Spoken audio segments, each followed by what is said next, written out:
Hey, my name is Eric. I thought I'd do one here on Bricksbuilder. And if interested, at the end of this video, I'll show you a project that I'm currently working on that resembles course platforms like Thinkific or Boy. There's a lot of them, but I was on Thinkific and I was spending like $60 a month. So I wanted to build my own platform and put my course on it using bricks. In this video, I just wanted to show you a way of formatting the navigation here on this canvas element in Bricksbuilder. The structure here, I've got the Offcanvas and the content element. In order to create this side navigation, I have a block here that contains all the links. And then within this block, I've got these what are called link blocks inside the larger block, each of them having a heading, and then the one down here actually is a text link. Now, the problem that I found with text links is they're a little cumbersome to work with. And by that, I mean, if I go into the content tab and then icon here, and keep in mind, this is in the side menu link style that I've created. If I duplicate this, and then let's say I change the icon to this, let's say, it's only going to reflect the ID of this link here. But that really presents a problem when you have a bunch of links in a course. So what I've done, I brought in some rich text and I formatted the links like this. These aren't links quite yet, but it's easily done through the editor here. I'll just do this one here.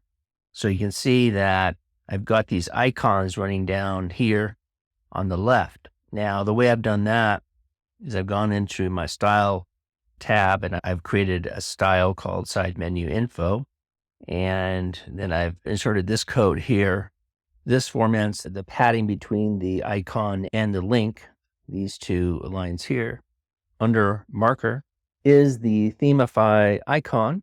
For those that need help with this, I'll put a link to this code snippet below this video. You're going to need to find this on a website. Let me just open that up here on a GitHub link, and I'll leave a link to this as well underneath the video. But essentially what you can do is just find the icon that you want. Let's just do the arrow right, for example. So I'll copy this and then go back and then paste this in here. As you can see, it's updated all the links here as a style.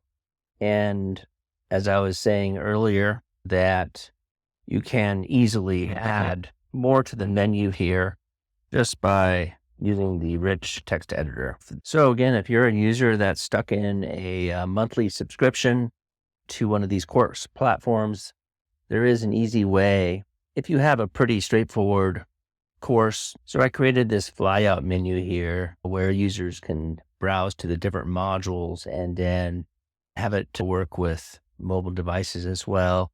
Then I'm using the Presto player that creates a list of lessons on the right here for you.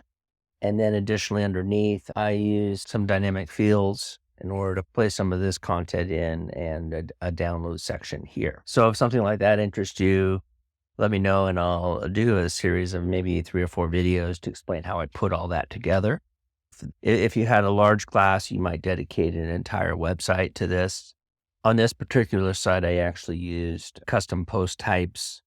And then from there, I added a membership plugin and separated it away from the rest of my website, making it a paid course. So I hope this video helps, and let me know if you have any questions, and hopefully I'll see you in another video. Have a great one. Bye.